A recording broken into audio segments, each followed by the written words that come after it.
Hello friends, welcome back to the nursing knowledge. आज के इस लेक्चर में हम डिस्कस करने वाले हैं मेडिकल सर्जिकल नर्सिंग के न्यूरोलॉजिकल डिसऑर्डर का एक टॉपिक माइस्थेनिया ग्रेविस। सो हम डिस्कस करेंगे कि माइस्थेनिया ग्रेविस होता क्या है। एम वाई माई का मतलब होता है मसल। ये जो होता है माई का मतलब मसल, और एस्थेनिया का मतलब होता है वीकनेस। इसमें क्या होता है, मसल जो होती हैं, मसल वीकनेस आती है। और ग्रेविस का मतलब होता है सीरियस। ये क्या होती है, ये एक सीरियस कंडीशन होती है। सबसे पहले हमने क्या देखा कि माए जो होता है, माए का मीनिंग होता है मसल, और एस्थेनिया का मीनिंग होता है वीकनेस, ग्रेविस का मीनिंग होता है सीरियस। माइस्थेनिया ग्रेविस जो है वो एक ऑटोइम्यून डिजीज है और न्यूरोलॉजिकल डिजीज है। माइस्थेनिया ग्रेविस एक प्रोग्रेसिव डिजीज है। ये धीरे धीरे जो होती है वो प्रोग्रेस करती है और इसका कोई जल्दी ट्रीटमेंट नहीं होता है। इसके जो सिम्टम्स हैं, सिम्टोमेटिक ट्रीटमेंट करके हम इसको पेशेंट की बॉडी को रिलीव करते हैं और उसकी क्वालिटी ऑफ लाइफ को इम्प्रूव करते हैं। बट हम इसको प्योरली क्योर नहीं कर सकते। इसके सिर्फ जो सिम्टोमेटिक ट्रीटमेंट है उससे हम पेशेंट को रिलीफ दिलाते हैं। अब हम देखेंगे definition. Myasthenia gravis is an autoimmune disease that affect the transmission of nerve impulses to muscle fiber. This disease is characterized by weakness and fatigue of any voluntary muscle. Definition क्या है? Myasthenia gravis एक autoimmune disease है। इसमें क्या होता है, body का जो इम्यून सिस्टम होता है वो क्या करता है, मसल और नर्व के बीच में जो कम्युनिकेशन होता है वो उसको डैमेज कर देता है। जो नर्व और मसल के बीच जो कम्युनिकेशन होता है उसको क्या करता है, इम्यून सिस्टम डैमेज कर देता है और उसके अगेंस्ट में क्या करता है, वो एंटीबॉडीज बनाता है। जिसके रिजल्ट में क्या होता है कि वॉलेंट्री मसल जो होती हैं, जो ह्यूमन जो होते हैं, जो खुद से कंट्रोल करते हैं, जो मसल को खुद से कंट्रोल कर लेते हैं, उसको क्या कहते हैं, वॉलेंट्री मसल। उसमें क्या होती हैं, वो जो वॉलेंट्री मसल होती है उसमें वीकनेस आ जाती है और वो जल्दी ही थक जाती हैं, जल्दी ही फटीग्ड हो जाती हैं।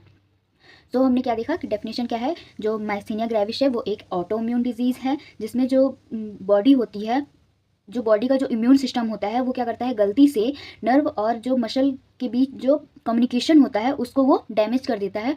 और जो ट्रांसमिशन ऑफ नर्व इम्पल्सेस हैं वो क्या होते हैं, अफेक्ट होते हैं इस डिजीज़ में, और वो क्या होती है, वो डैमेज हो जाती हैं।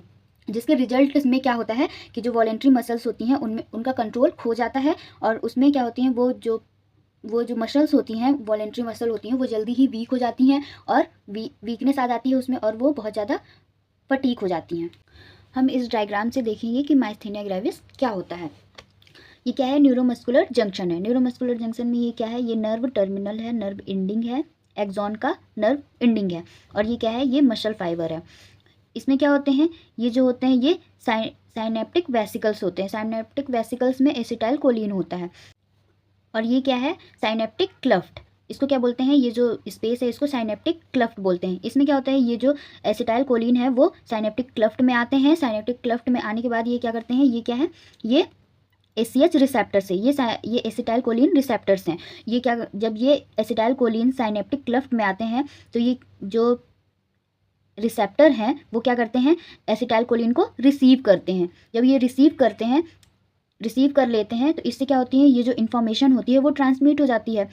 ये जो नर्व का और मस्कुलर का जो कम्युनिकेशन होता है वो हो जाता है, जिसकी वजह से मसल जो होती हैं वो कॉन्ट्रैक्ट हो जाती हैं। मसल कॉन्ट्रैक्ट होने की वजह से क्या होता है, जो मसल है वो वर्क करती है और वो फटीग नहीं होती है, और वो वीकनेस जो मसल होती है उसमें वीकनेस नहीं आती है, वो नॉर्मली वर्क करती है, नॉर्मली फंक्शन करती है। बट क्या होता है, माइस्थेनिया ग्रेविस की कंडीशन में क्या होता है, इसमें जो ये रिसेप्टर्स हैं उसमें क्या पाया जाता है, ये मस्क एंजाइम पाया जाता है। मस्क एंजाइम का फुल फॉर्म क्या है, muscle specific kinase enzyme. Musk enzyme का वर्क क्या होता है, मस्क एंजाइम जो होती हैं वो एसिटाइल कोलिन को अरेंज करने के लिए, क्लस्टर करने के लिए, गैदर करने के लिए वो क्या करती है, अरेंजमेंट का वर्क करती है। जैसे कि यहाँ से एसिटाइल कोलिन रिलीज हुआ, जब वो रिलीज होता है तो यहाँ पे क्या करते हैं, यहाँ पे अरेंज होने के लिए कि यहाँ से जो रिसेप्टर है वो रिसीव कर ले, उसके लिए ये क्या करती हैं, वो अरेंजमेंट प्रोवाइड करती है मस्क एंजाइम। तो जिसकी वजह से वो आसानी से इनका कम्युनिकेशन हो जाता है, नर्व का और मसल्स का। बट माइस्थेनिया ग्रेविस की कंडीशन में क्या होता है, माइस्थेनिया ग्रेविस की कंडीशन में ये जो मस्क एंजाइम है, ये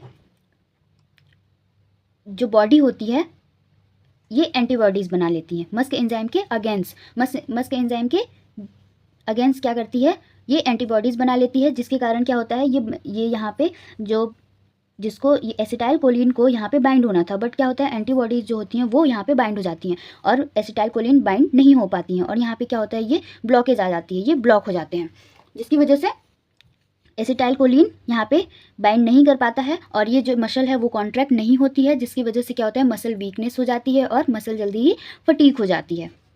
आई होप कि आपको न्यूरोमस्कुलर जंक्शन समझ में आ गया होगा। एक बार हम दोबारा से देखते हैं। इसमें क्या होती है, जो नर्व इम्पल्सेस होते हैं वो ये आते हैं नर्व टर्मिनल पे। नर्व टर्मिनल पर जब आते हैं तो क्या करते हैं, ये एसिटाइल कोलिन जो होता है वो रिलीज़ होता है। जब ये रिलीज़ होता है तो ये जो मोटर न्यूरॉन है वो रिसीव करते हैं इसको। मोटर न्यूरॉन्स में क्या होता है, ACH रिसेप्टर्स होते हैं। ACH रिसेप्टर्स में कौन सा एंजाइम होता है, मस्क एंजाइम होता है। मस्क एंजाइम जो होता है वो इसको जो एसिटाइल कोलिन है उसको अरेंज करने का काम करते हैं, और फिर जब वो अरेंज हो जाते हैं तो रिसेप्टर्स जो होते हैं वो उसको रिसीव कर लेते हैं।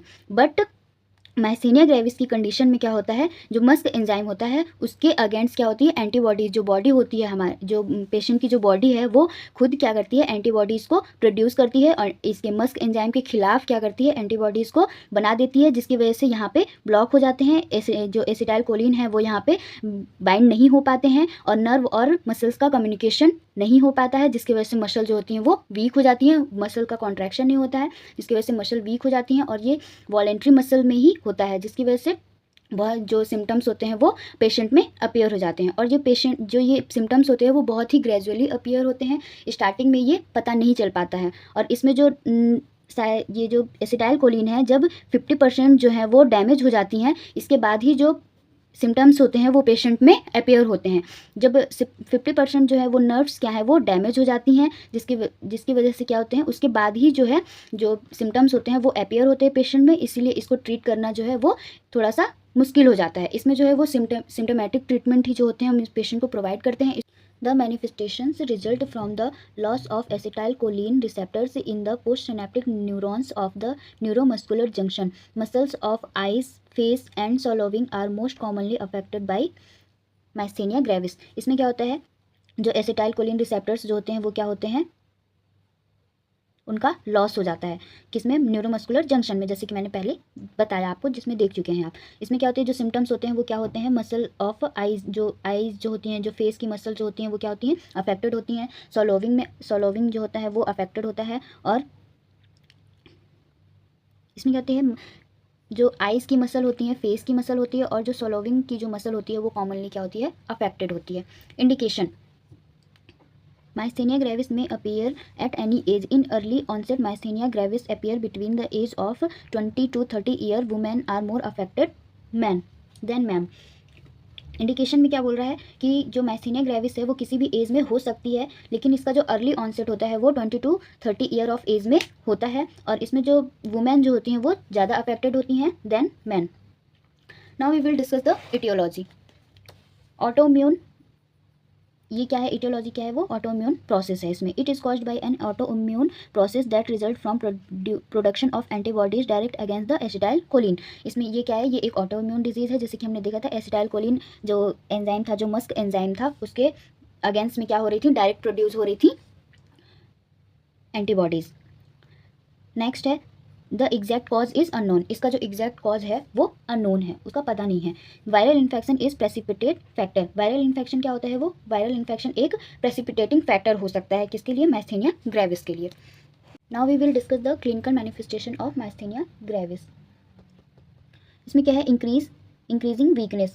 मायस्थेनिया ग्रेविस की कंडीशन में क्या होता है, वीकनेस क्या होती है, इंक्रीज हो जाती है, क्योंकि इसमें जो मसल कॉन्ट्रैक्शन होता है नहीं होता है, जिसकी वजह से वीकनेस इंक्रीज होती है। ये ग्रेजुअली, ये जो डिजीज़ है वो प्रोग्रेसिव होती है और ग्रेजुअली होती है।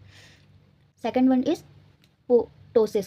इसमें टोसिस का मतलब क्या होता है, ड्रॉपिंग आईलिड। जो आईलिड होती है, जो पेशेंट की आईलिड होती है वो क्या होती है, ड्रॉपिंग हो जाती है, ड्रॉप आउट हो जाती है, वो नीचे की ओर झुकी हुई होती है। Fatigue, the most prevalent symptoms. इसमें जो मायस्थेनिया ग्रेविस है उसका जो मोस्ट कॉमन सिम्टम है वो क्या होता है, फटीग होता है। Diplopia, double vision. इसका मतलब क्या होता है, डबल विजन, पेशेंट को डबल विजन दिखाई देता है। सिटिंग में डिफ़िकल्टी होती है, और चलने में भी, वॉकिंग करने में भी क्या होती है, पेशेंट को डिफ़िकल्टी होती है। Dysphagia, swallowing problem. जो पेशेंट होता है उसको डिस्फेजिया होता है, सॉलोविंग प्रॉब्लम होती है। Next one is fatigability of skeletal muscle. जो स्केलेटल मसल होती है उसमें क्या होता है, फटीग हो जाता है वो जो स्केलेटल मसल होती है। और weakness of muscles, facial muscles of swimming, swallowing और लिम्स, जो सॉलो करने में उसको प्रॉब्लम होती है, उसकी जो मसल होती हैं वो वीकनेस हो जाती हैं। फेशियल मसल्स जो होती हैं वो वीकनेस हो जाती है, और स्विमिंग की जो भी मसल होती हैं वो क्या होती हैं, वीकनेस आ जाती है उसमें। Now we will discuss the diagnostic evaluation of myasthenia gravis. First क्या है, हिस्ट्री कलेक्शन करते हैं, फिजिकल एग्जामिनेशन करते हैं, EMG इलेक्ट्रोमायोग्राफी करते हैं, ब्लड टेस्ट करते हैं to detect antibodies related to myasthenia gravis, pulmonary function test करते हैं to assess the breathing pattern, CT scan, MRI और टेंसिलॉन टेस्ट करते हैं। टेंसिलॉन टेस्ट में हम क्या करते हैं, इड्रोफोनियम ड्रग है जो कि हम एडमिनिस्टर करते हैं IV। फर्स्टली हम क्या करते हैं 2 mg इंजेक्ट करते हैं फर्स्ट में। अगर कोई भी रिएक्शन या फिर रिस्पॉन्स नहीं आता है तो हम उसको 8 mg और प्रोवाइड करते हैं। अगर टेम्परेरी इंप्रूवमेंट होता है तो माइस्थेनिया ग्रेविस जो होती है वो कंफर्म हो जाती है कि इस जो पेशेंट है वो माइस्थेनिया ग्रेविस का पेशेंट है। Now we will discuss the management of myasthenia gravis. Management के फर्स्टली हम गोल्स को देखेंगे। To achieve the maximum benefits with the least side effect. इसका गोल क्या है, to achieve the maximum benefits with the least side effect. जो muscle strength है उसको इम्प्रूव करना और मैक्सिमम बेनिफिट्स को अचीव करना with least side effect. Side effect minimum, side effect को क्या है मिनिमम रखना, और जो मसल स्ट्रेंथ है उसको इम्प्रूव करना।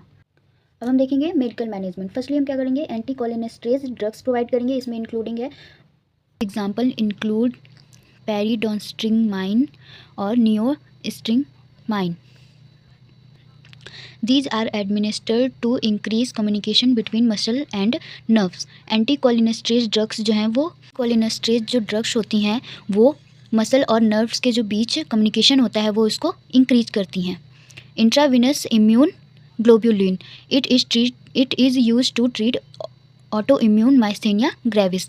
ये किसके लिए यूज किया जाता है, ट्रीट करने के लिए ऑटो इम्यून माइस्थेनिया ग्रेविस को। Corticosteroid, these are administered to reduce activity of immune system such as prednisolone. इसमें क्या करते हैं, पेशेंट को प्रेडनिसोलोन ड्रग्स जो हैं प्रोवाइड करते हैं रिड्यूस करने के लिए activity of immune system. Plasma pheresis, plasma exchange, these procedure involves removal of harmful antibodies, it can improve muscle strength. ये जो प्रोसीजर है वो पेशेंट में किया जाता है क्योंकि उसके जो हार्मफुल एंटीबॉडीज़ है उसको रिमूव किया जा सके और मसल स्ट्रेंथ को इम्प्रूव किया जा सके। सर्जिकल मैनेजमेंट में जो थाइमस ग्लैंड होती है as a part of immune system, so removal of this gland improve muscle strength. ये क्या होती है, इम्यून सिस्टम का पार्ट होती है जिसकी वजह से जो एंटीबॉडीज़ जो अगेंस्ट जो बन रही थी वो थाइमस ग्लैंड से ही बन रही थी। अगर हम इसको रिमूव कर देंगे तो ये क्या होती हैं, जो ये मसल स्ट्रेंथ को इम्प्रूव कर सकती है।